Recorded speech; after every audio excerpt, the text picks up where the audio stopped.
Kur ten ištraukė, kad aš čia skelbiausiu? Jo, pirminis dalykas, tie, kurie rašė, kad Mindaugas suverenas. Tai tu tikrai niekart net nesi padeklaravęs, nei pasakęs, kad tu suverenas. Ne, tai gal jie žino daugiau negu aš.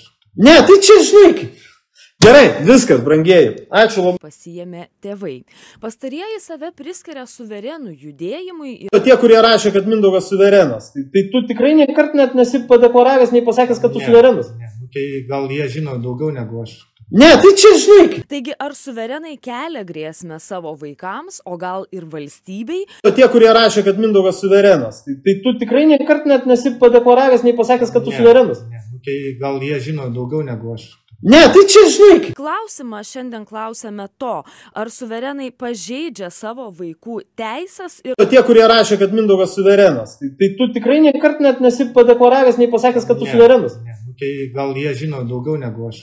Ne, tai čia žinai. Dabar policija ieško 3 vaikų, kurių tėvai save priskiriantis suverenų judėjimui. Tie, kurie rašė, kad Mindaugas suverenas. Tai tu tikrai niekart net nesi padeklaravęs, nei pasakęs, kad tu suverenas. Ne, tai gal jie žino daugiau negu aš.